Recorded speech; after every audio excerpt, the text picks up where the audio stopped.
السلام عليكم ورحمة الله وبركاته. اللهم صل وسلم وبارك على سيدنا محمد وعلى آله وصحبه وسلم. النهاردة بقى هعمل معاكم ترند البسبوسة اللي طالع اليومين دول، اللي هي البسبوسة اللي في الطواجن. طبعا انا هنا معايا جبت ده نص كيلو من دي البسبوسة، ده جايباه سايب وحط عليه معلقة كده كبيرة من جوز الهند المبشورة. جبت كمان معايا كوباية من السمنة، ومعايا كوباية من الزبادي والفانيليا. بس كده، ده اللي انا الحاجات البدائية يعني اللي انا هستخدمها معاكم، او اللي انا هوريها لكم. طبعا لو انت حابة ان انت تستخدمي كيس من البسبوسة هيبقى احلى بصراحة. انا جبتها دي وحطيت عليها فانيليا وحطيت عليها جوز الهند. بس انا بحس ان الاكياس بيبقى فيها نكهة اعلى، فبتحس فيها بطعم مختلف. بس دي برضو مش سيئة يعني، هي كانت عندي اصلا كده كده كنت جايباها. كنت ناوية اعمل بيها صينية بسبوسة عادية، وبعدين قلت طب اجرب بقى لما شفت كده ترند البسبوسه ده اللي هو بيتعمل في طواجن بالقشطه. فجيت بقى قلت طب ما اجرب كده اشوف ايه هيفلح معايا ولا ايه. فالمهم ايه، قلت هستخدم دقيق البسبوسه السايب اللي انا جايباه ده. حوجته زي ما انتوا شايفين كده، حطيت له ورقتين فانيليا وحطيت له حبه من جوز الهند، وهبدا ان انا اقلبهم كده في قلب بعضهم.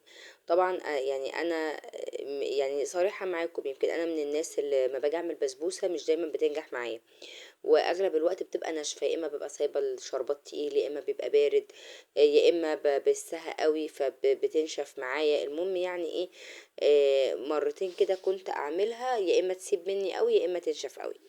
فالمرة دي قلت هجرب بقى اعملها في الطاجن يمكن تفلح. المهم ايه، جينا ده كان نص كيلو من اللبن بالظبط. هنزل بقى عليه بمعلقة كبيرة من النشا. طبعا انا خدت حبة كمان يعني ما استكفش بالمعلقة دي، بس انا هاخد كمان معلقة تاني وانا بقلبها على النار. وهفضي كيس من الفانيليا. بس كده، مش هحط بقى سكر ولا اي حاجة، لان احنا هنراعي الشربات اللي هنحطه في الاخر كده كده هيخليها مسكرة، وانا مش من الناس اللي بحب الحاجة المسكرة قوي يعني. هنا بقى طبعا هبدأ ان انا اقلبهم على البارد، وما كانوش على البارد قوي. اللبن ده اصلا انا كنت غلياه من ساعة تقريبا، وطبعا انتوا عارفين الجو ساقع فهو اصلا ساقع يعني. فهبدأ بقى طبعا ان انا اقلبها بقى كده على البارد، وبعد كده هروح ارفعها على النار، واقلبها بقى طبعا على نار هادية لحد ما تبدأ ان هي ايه، تتماسك معانا. هنا بقى، ده هنا برضو كنت حاطه الشربات على البوتاجاز. هنا عملت حوالي مقدار كوبايه ونص من السكر، عليهم كوبايتين من الميه، وحطيت معلقه من عسل الجلوكوز. وهسيبها بقى، او عصرت نص ليمونه وورقه فانيليا. بس كده، ما حطيتش فيها حاجه اكتر من كده. لو حسيتي بقى انها هتتقل معاكي، لا المفروض 10 دقايق بس وتطفي البوتاجاز. ولو حسيتي ان مقدار السكر تقيل، خففيها بشويه ميه، لان شربات البسبوسه اصلا بيبقى خفيف مش تقيل. هنا بقى طبعا بدأت ان انا ايه احط القشطه الكدابه على النار، وهبدأ بقى طبعا ان انا اقلبها كده بالراحه لحد ما تبدأ ان القوام بتاعها يتقل معايا.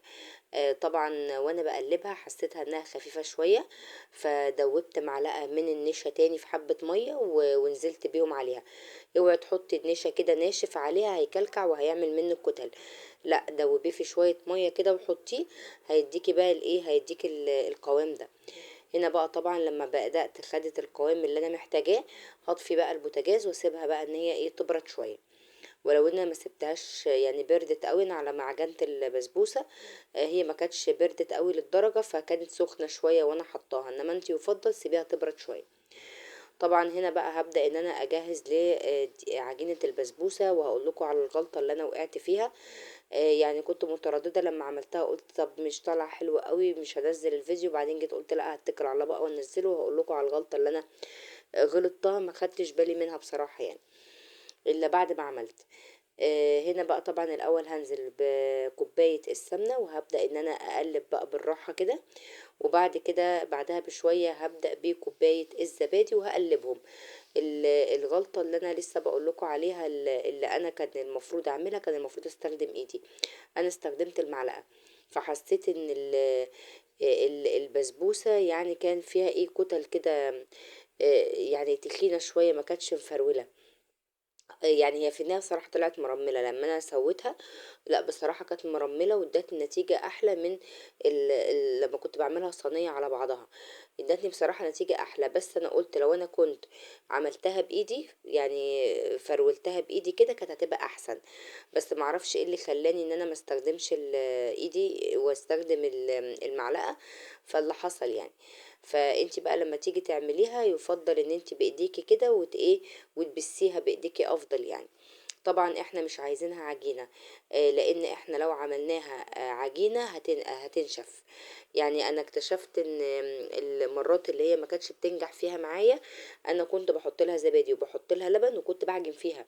فمن كتر العجن فيها بالايد بتبقى عامله زي العجينه كده، كانت تيجي في الاخر ايه، الاقيها تنشف بقى في الصينيه مهما احط لها شربات الاقيها برضو نشفت. انما لا، هو المره دي بصراحه لما انا بسيتها كده وتلاقيها مفروله في ايديكي وتحطيها وهي مفروله، لا هي بتديكي نتيجه احسن، اللي يعني بيقولوا عليها مرمله. فطبعا انا هنا كنت ايه قعدت اقلب فيها بالمعلقه، علشان اخلي السمنه كلها يعني تتشرب يعني من السمنه. وطبعا انا لو كنت زي ما قلت لكم كنت استخدمت ايدي كان الموضوع هيبقى اسهل وما كنتش اخد الوقت ده كله. بس انا برضو معرفش، برضو كنتش مركزة، معرفش دماغي كان فيها ايه، المهم لقيت نفسي شغالة بالمعلقة وما انتبهتش بقى بصراحة خالص لحركة الايد. وانا بقى في الاخر بحطها في الطواجن انتبهت ان انا كان المفروض اعملها بايدي علشان كانت تطلع مرملة اكتر يعني.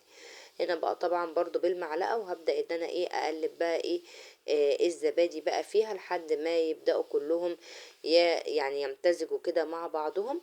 وهبدأ بقى ان انا اجهز الطواجن اللي انا هعمل فيها.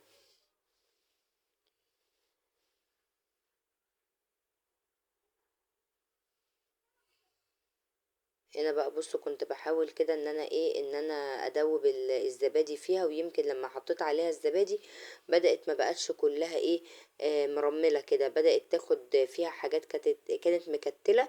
انا كنت بفردها بايدي وانا بحطها في قلب الطواجن.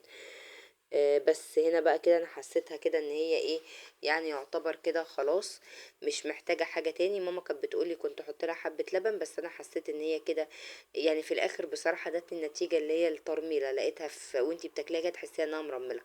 هبدأ بقى طبعا هنا جبت الطواجن وهحط فيها بقى كمية كده من السمنة كده في قعر الطاجن.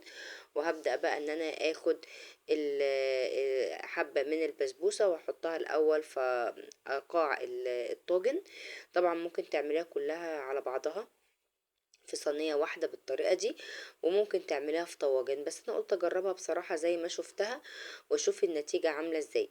هي بصراحة يعني النتيجة كانت كويسة صراحة. وبص هنا برضو لما انا بدأت ان انا اظبطها في القاع بتاع الطاجن، لا بدأت بقى ان هي الحتت اللي كانت مكتلة دي بدأت انها تفك. وبصراحة يعني كانت ايه يعني كانت اتظبطت، انما المشكلة كلها في الجزئية اللي على الوش. معرفتش اضغط عليها قوي علشان المهلبية اللي انا حطيتها او القشطة الكدابة اللي انا حطيتها ما ايه ما يعني ما تهبطش او ما تبص يعني في قلب البسبوسة وكده.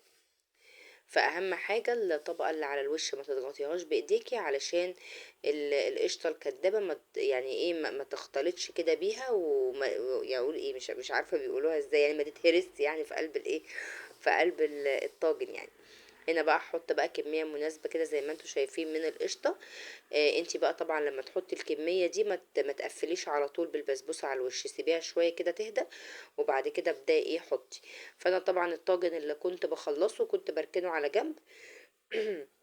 اسيب القشطة ان هي تبرد وتهدى فيه شوية كده او تتماسك، وارجع بقى ايه اكملها مرة تانية.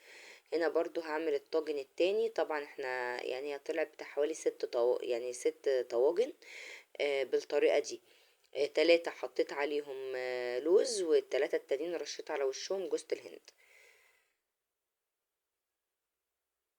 بس عايزة اقول لكم يعني انا اول مرة يعني اعمل البسبوسة تبقى مرملة كده، يعني ما احطلهاش بقى ولا زبادي بزيادة ولا احط لها لبن بزيادة. عايزة اقول لكم في الاخر وانتي يعني بتاكليها فعلا مرملة، واخدة فعلا ترميلة البسبوسة اللي احنا بنجيبها من بره.